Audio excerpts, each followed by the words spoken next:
आउज़ुबिल्लाहि मिनश्शैतानिर्रजीम बिस्मिल्लाहिर्रहमानिर्रहीम। अस्सलामुअलैकुम dear students, this is sir Saud from Bahria college Karsaz. बेटे मैं आज से आपको फर्स्ट ईयर मैथमेटिक्स का कोर्स पढ़ाऊँगा। तकरीबन 15 साल हो गए हैं मुझे पढ़ाते हुए और आदम जी कोचिंग सेंटर में तकरीबन 10 साल कंप्लीट होने वाले हैं मेरे। ठीक है बेटे। अच्छा, बहुत से बच्चे शायद उनके आपके जो बहन भाई हैं वो शायद मुझसे पढ़ के जा चुके भी होंगे और मेरी जो है रेफरेंस बुक मार्केट में मौजूद है कॉलेज मैथमेटिक्स फर्स्ट ईयर की अहमद एकेडमी पब्लिशर के हवाले से। इसके अलावा जो है सेकेंड ईयर मैथमेटिक्स की भी है मेरी रेफरेंस बुक कॉलेज मैथमेटिक्स के नाम से पब्लिशर है अहमद एकेडमी। मैट्रिक क्लास की भी रेफरेंस बुक मैंने लिखी हुई है। ठीक है, आपके बहन भाइयों में से बहुत से लोग मुझे जानते भी होंगे। अच्छा जी, अभी तो फिज़िकली तौर पे आपने अभी मुझे नहीं देखा है, ना ही फिज़िकली तौर पे मैंने देखा है। इंशाल्लाह ताला उम्मीद ये है कि एक आध हफ्ते के बाद जो है वो हमारी अगर फ़िज़िकल क्लासेस शुरू हो जाएंगी तो आप लोग मुझे बाकायदा तौर पे आमने सामने भी देखेंगे, मैं भी आप लोगों को देखूँगा। ठीक है, और फिर हमारा एक इंट्रैक्शन जो है एक केमिस्ट्री डेवलप होगी इंशाल्लाह ताला, और फिर हम अपना पूरा कोर्स इंशाल्लाह बाकायदा फ़िज़िकल तौर पे पढ़ेंगे।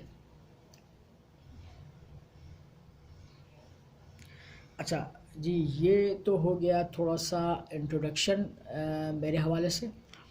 अब देखें बेटा, मैट्रिक क्लास आप लोग माशाल्लाह से पढ़ के आए हैं। आपको मैट्रिक क्लास में बहुत सारी चीज़ें पढ़ी होंगी आपने।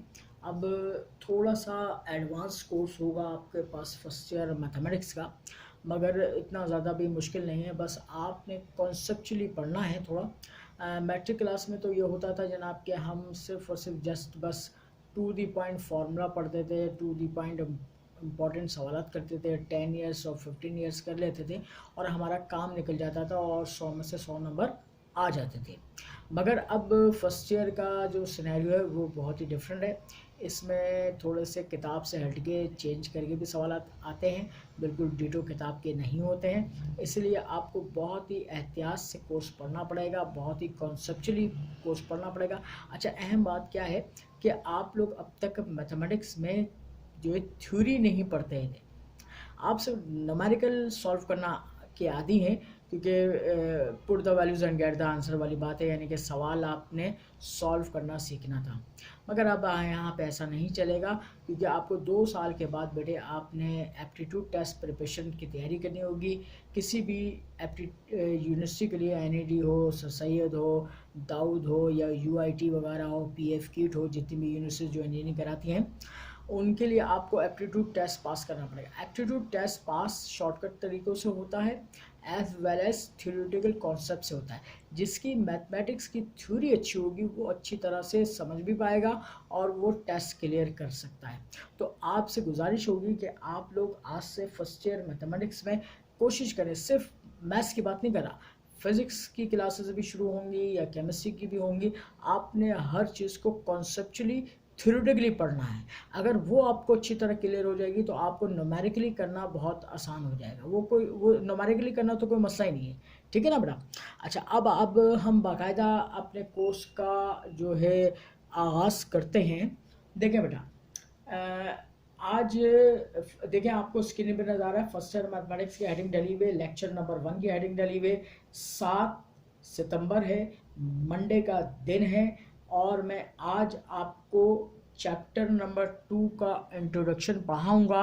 चैप्टर नंबर 2 का वैसे किताब में आप नाम देखेंगे तो वो real and complex number system है, मगर रियल नंबर इम्तहान में नहीं आता है, कॉम्प्लेक्स नंबर आता है, इसलिए मैं कॉम्प्लेक्स नंबर स्टार्ट कर रहा हूँ।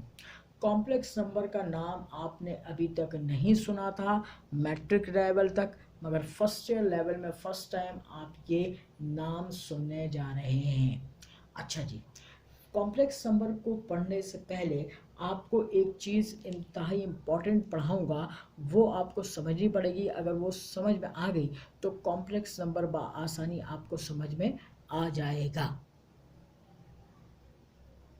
यहाँ तक बेटे मेरी बात आपको समझ में आ रही होगी और स्क्रीनशॉट लेते रहिएगा। ठीक है। अच्छा, एक और चीज़ मैं आपसे गुजारिश करूँगा कि देखें, सेंटर की ये जो मेरा अभी लेक्चर चल रहा है, लेक्चर वीडियो लेक्चर रिकॉर्ड हो रहा है, ये सेंटर की इंतज़ामिया जो है सुबह तक जो है आपके रिस्पेक्टिव ग्रुप में मेरा लिंक शेयर कर देंगे, और आप इसको डाउनलोड भी कर सकते हैं, एज वेल एज जो है इसको बार बार देख कर सुन सकते हैं, पढ़ सकते हैं, राइट डाउन कर सकते हैं। अच्छा, एक कोशिश ये करें कि एक फेयर रजिस्टर बना लें, और जिस तरीके से मैं आपको अभी एक रजिस्टर पे फेयर अंदाज में लिख कर नोट्स की सूरत में पढ़ा रहा हूँ, आप डेट वाइज जो है मेरा लेक्चर जो है वो इसी तरह लिखेंगे और अपना रजिस्टर मेंटेन करेंगे। बात क्लियर हो रही है मेरे बेटा? ठीक है ना? अगर ये मैथमेटिक्स के पढ़ने का स्टाइल आपको जो बता रहा हूँ, ये अगर आपने फॉलो किया तो इंशाल्लाह ताला आप मैथमेटिक्स में 100 में से 100 नंबर लेने के अहल होंगे। आइए हम स्टार्ट करते हैं बेटे। स्टार्ट करते हैं तो सबसे पहले देखिए, हेडिंग डली हुई है इमेजिनरी नंबर, यानी कि इमेजिन का मतलब तस्वुर करना, एक तस्वुर कर रहे हैं एक नंबर को। अच्छा, अब देखें, इससे इसको इंट्रोडक्शन देने से पहले एक चीज़ बताऊंगा मैं। आपने अब तक जो है वो क्लास 10th तक जितनी भी मैथमेटिक्स पढ़ी है, फिज़िक्स पढ़ी है या केमिस्ट्री के न्यूमेरिकल पढ़े हैं, उसमें स्क्वायर रूट के सवालात सॉल्व करे हैं, स्क्वायर रूट के सवालात सॉल्व करे हैं न्यूमेरिकली भी।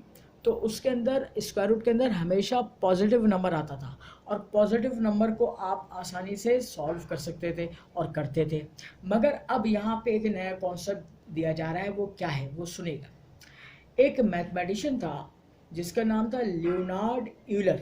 ठीक है।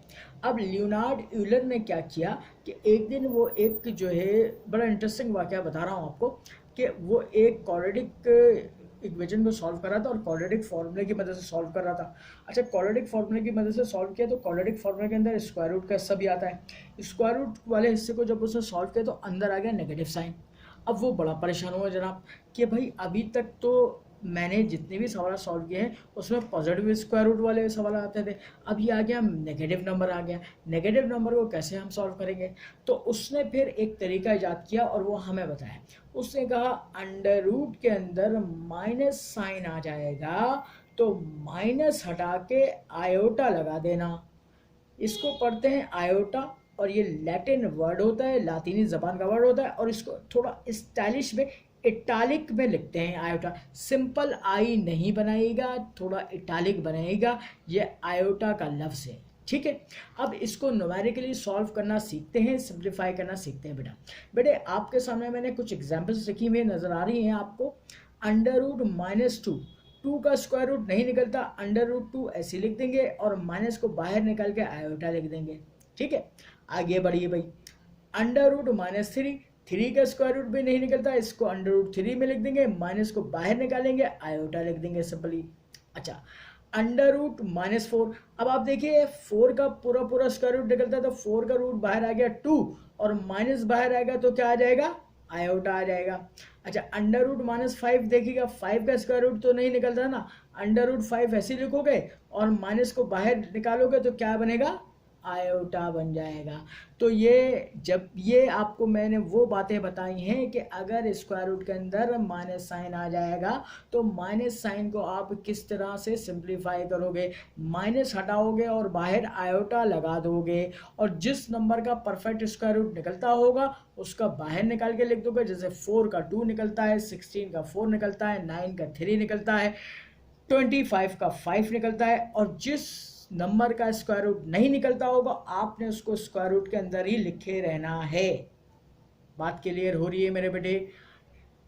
बहुत आराम से बातें समझा रहा हूँ, बहुत लाइटली। ठीक है, आपको टाइम भी दे रहा हूँ, आप मेरे साथ साथ अपने रजिस्टर में नोट डाउन करते रहें, स्क्रीनशॉट भी ले लें। वीडियो लेक्चर तैयार हो रहा है आपके लिए, ये इंशाल्लाह ताला सुबह तक सेंटर की इंतज़ामिया आपको लेक्चर मेरा दे देगी। 1 मिनट का तवक्कुफ़ कर रहा हूँ, इसको ज़रा नोट डाउन करो। ठीक है, फिर मैं नेक्स्ट पेज की जानिब आऊँगा और मैं मज़ीद आपको बातें बताऊँगा।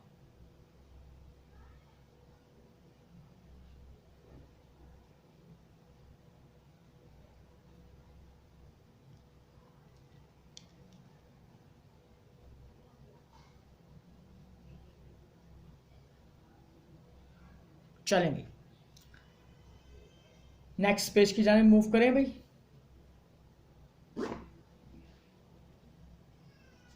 चलेंगे, मैं नेक्स्ट पेज की जाने मूव कर रहा हूं और देखिएगा। देखें जी, अब मैं आप देखें, अब आपने इमेजिन नंबर को समझ लिया है। अब हम इमेजिन नंबर को समझने के बाद आते हैं definition of the complex number की तरफ। आप देखेंगे बेटे, मैंने हेडिंग डाली हुई डेफिनेशन, और ये किसकी, कॉम्प्लेक्स नंबर की, ठीक है। अच्छा, इसमें डेफिनेशन में मैंने क्या लिखा है, देखो, the sum of real number and imaginary number is called complex number कहलाता है। इसको जनरली हम डिफाइन कैसे करते हैं, z जनरली तौर पे कहलाता है कॉम्प्लेक्स नंबर, और इसकी जनरल फॉर्म होती है x प्लस आयोटा वाई, या फिर और करके बाज़ किताबों में, और ख़ासतौर पर पाकिस्तानी राइटर की किताबें जब आप पढ़ेंगे तो वो दो नोटेशन इस्तेमाल करता है। वो कहता है z is equal to x plus iota y लिखो, या फिर z is equal to a plus iota b लिखो। अच्छा, अब इसके अंदर दो चीज़ें बड़ी अहम थी, एक रियल नंबर था, एक इमेजिनरी नंबर था। अब वो क्या चीज़ें समझते हैं, वो चीज़, वो नंबर जिसके साथ आयोटा साइन नहीं लगा होगा वो कहलाता है रियल पार्ट या रियल नंबर। देखो x के साथ आयोटा साइन नजर आ रहा है, नहीं नजर आ रहा, तो ये देखो एरो बना के मैंने यहाँ पे क्या लिखा, रियल पार्ट। यहाँ पे a के साथ आयोटा साइन नजर आ रहा है, नहीं आ रहा ना, तो ये रियल पार्ट या रियल नंबर कहलाएगा। यहाँ दूसरी तरफ देखो बेटे, आयोटा के साथ क्या नजर आ रहा है, वाई। आयोटा के साथ जो भी चीज़ जो है लिखी हुई होगी मल्टीप्लाई में, वो चीज़ कहलाती है इमेजिनरी पार्ट या इमेजिनरी नंबर कहलाता है। इधर देखो बेटा, आयोटा बी, आयोटा के साथ क्या नजर आ रहा है, बी, बी क्या कहलाएगा, इमेजिनरी पार्ट कहलाएगा या फिर इमेजिनरी नंबर कहलाएगा। बात क्लियर हो रही है, स्क्रीनशॉट ले लो बेटा इसका, वीडियो लेक्चर रिकॉर्ड हो रहा है, ठीक है। फिर मैं आगे इसको मज़ीद न्यूमेरिकल एग्जाम्पल से ये बात समझाऊंगा। 1 मिनट का टाइम दे रहा हूं, आप इसको नोट डाउन कीजिए एज वेल एज इसका स्क्रीनशॉट ले लीजिए बेटा। मैं दोबारा रिपीट कर रहा हूं बेटा, वो नंबर जिसके साथ आयोटा साइन नहीं लगा होगा उसे कहते हैं रियल नंबर, और जिसके साथ आयोटा साइन लगा होता है उसे हम कहते हैं इमेजिनरी नंबर। अगर ऐसे दो नंबर यानी कि एक रियल नंबर और इमेजिनरी नंबर को आपस में मिला दिया जाए, इनको जमा कर दिया जाए, तो फिर वो बन जाता है कॉम्प्लेक्स नंबर। क्या बन जाता है, कॉम्प्लेक्स नंबर।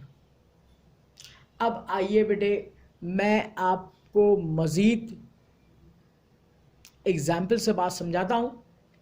थोड़ा सा आगे लिख रहा हूँ, एग्जाम्पल में देखें, z is equal to 1 plus 3 iota, क्या लिखा हुआ भाई, z is equal to 1 plus 3 iota. अब देखो 1 क्या है, जिसके साथ आयोटा साइन नहीं लगा हुआ, तो रियल पार्ट मालूम करना है तो 1 हो जाएगा, और जिसके साथ आयोटा साइन लगा होता है वो उसे कहते हैं इमेजिनरी पार्ट, तो 3 यहाँ पे क्या हो गया, इमेजिनरी पार्ट हो गया। बात समझ में आ रही है, नोट डाउन कीजिए इसको।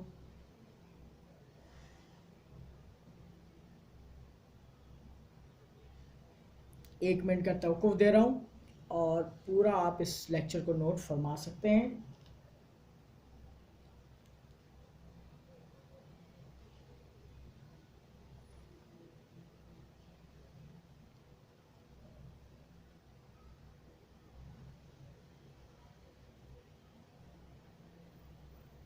आज हमारी इंट्रोडक्शरी क्लास है, इसीलिए मैं बस आज इस चैप्टर के बेसिक कॉन्सेप्ट्स आपको पढ़ाऊंगा, बेसिक चीज़ें पढ़ाऊंगा, फिर बाद में इसकी एक्सरसाइज शुरू करूंगा। मेरा तरीक़ेकार जो है मैथमेटिक्स का पढ़ाने का, अगर कुछ लोग जो है वो पिछले स्टूडेंट्स से मालूमात करें मेरे बारे में, तो मेरा तरीक़ेकार यही होता है कि मैं कभी भी एक्सरसाइज स्टार्ट नहीं करता हूँ और किसी भी फॉर्मूले को इस्तेमाल नहीं करवाता हूँ, बल्कि मैं पहले थियोरेटिकल बैकग्राउंड देता हूँ, उसका कॉन्सेप्ट समझाता हूँ, और फिर मैं जो है एक्सरसाइज के सवालात की जानिब आता हूँ।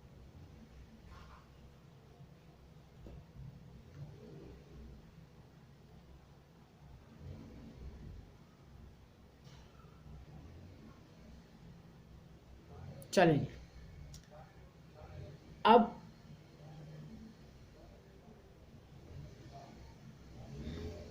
मैं नेक्स्ट पेज की तरफ बढ़ रहा हूँ बेटे।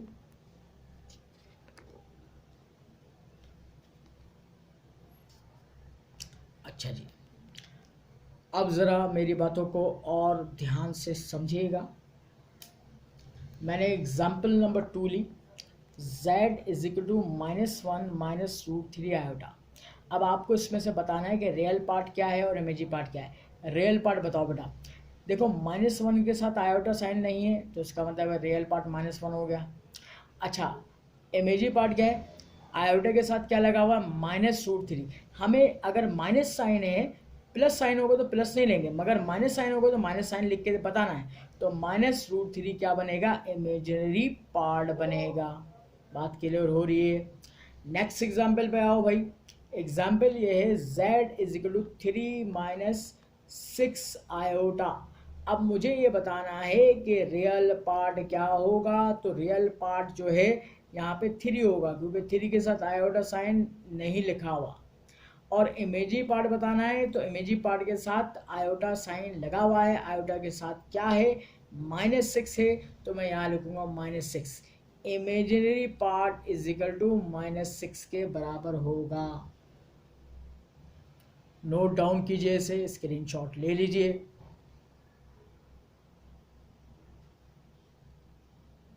एक मिनट का तवक्कुफ कर रहा हूँ, उसके बाद मैं नेक्स्ट और बातें बताऊंगा आपको।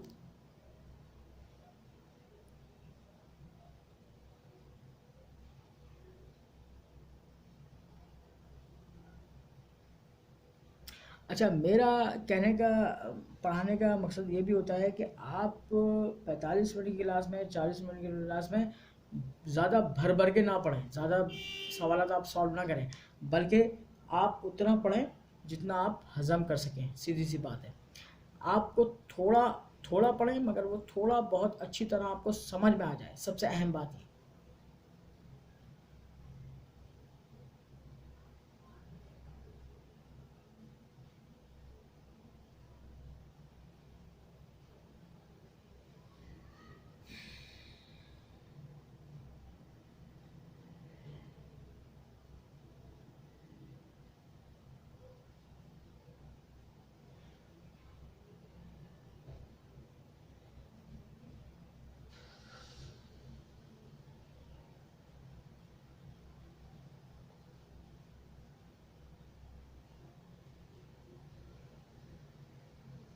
चलें जी। अच्छा, एक चीज़ आपको नज़र आ रही होगी, नोट की हेडिंग डली हुई, और नोट की हेडिंग डलने के बाद मैंने यहाँ पे लिखा हुआ है complex number can be written as order pair form.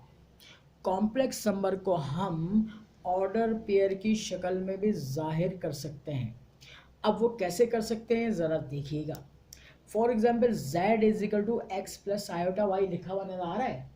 अगर आप इस शक्ल में लिखना नहीं चाहते तो इजिकल टू लगाएं। ये ऑर्डर पेयर में जो स्मॉल ब्रैकेट बनाते हैं हम वो लिखिए।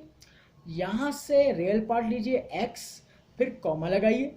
आयोटा को यहाँ से जो है हटा दीजिए, और आयोटा के साथ जो भी लिखा हुआ है उसको यहाँ पे लिखिए कॉमा के बाद, और ब्रैकेट क्लोज कर दीजिए। ये जो है ये ऑर्डर पेयर फॉर्म में आपके पास आ गया, और ये कॉम्प्लेक्स नंबर को ही जाहिर कर रहा है। ठीक। अच्छा, z is equal to a plus iota भी है। अगर हम इसे ऑर्डर पेयर फॉर्म में लाना चाह रहे हैं तो a लिखें, कॉमा आयोटा हटा के b लिख दीजिए, तो ये हो गया कॉम्प्लेक्स नंबर। बात क्लियर हो रही है? अब एग्जाम्पल के थ्रू मैं बता रहा हूं कुछ चीजें, इसको नोट डाउन कीजिएगा। देखें भाई, z is equal to 2 + 3 iota. तो आप क्या करोगे, यहाँ पे 2 लिया, कॉमा आयोटा हटा के 3 लिख दिया। सेकेंड वाली एग्जाम्पल में देखोगे तो -1 - √2 आयोटा। तो यहां से तुमने -1 लिया, कॉमा लगाया, आयोटा हटाया, और ये क्या है -√2, तो -√2 लिख लिया। फिर देखो z is equal to 3 - 5 iota. तो बेटा यहाँ पे ब्रैकेट लगाया, 3 लिया, कॉमा आयोटा हटा के -5 कर दिया। बात क्लियर हो रही है मेरे बेटा?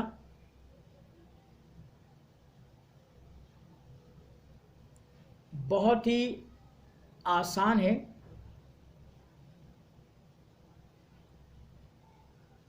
ठीक है, और कभी भी ऐसी शक्ल में आ जाएगा ना तो उसका मतलब ये, और ये आपके पास ऑर्डर पेयर फॉर्म में कॉम्प्लेक्स नंबर है। आप इसको ऐसे चाहें लिखना तो लिख सकते हैं, ये लिख के बीच में प्लस डाल के आयोटा साइन इसके साथ लगा दीजिएगा, ख़त्म।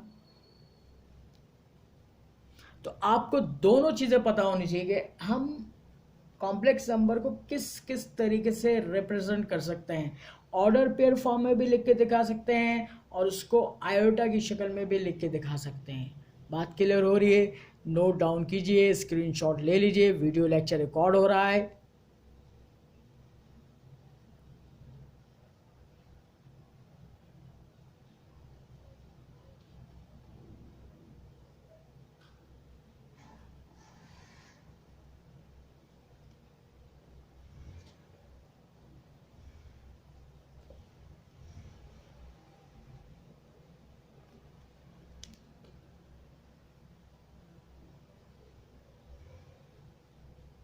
और इंशाल्लाह ताला सुबह तक जब वीडियो लेक्चर मेरा आपको लिंक मिल जाएगा सेंटर के इंतज़ामी की जानिब से, तो आप देखेंगे वीडियो लेक्चर बहुत ही इंतहाई साफ सुथरा रिकॉर्डेड होगा और एक एक चीज़ जो है स्क्रीन पे आपको वाज़ेह तौर पे नज़र आ रही होगी।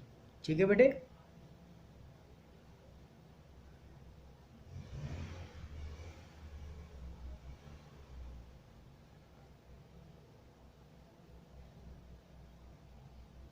ठीक है बेटा।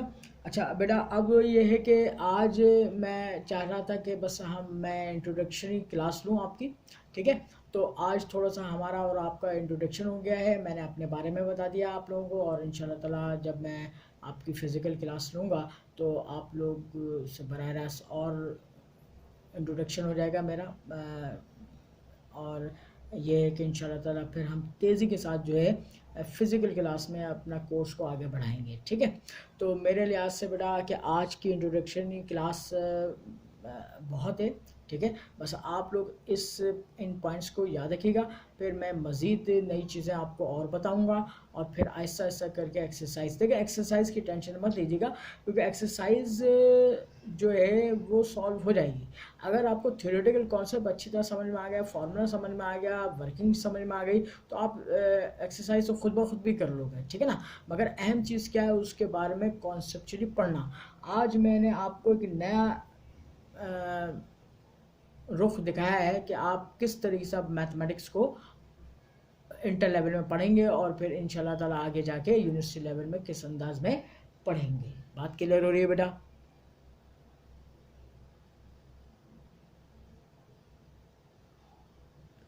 ठीक है बेटा, तो इसके साथ ही बेटा आज का हमारा वीडियो लेक्चर तकरीबन अख्ताम पजीर होता है।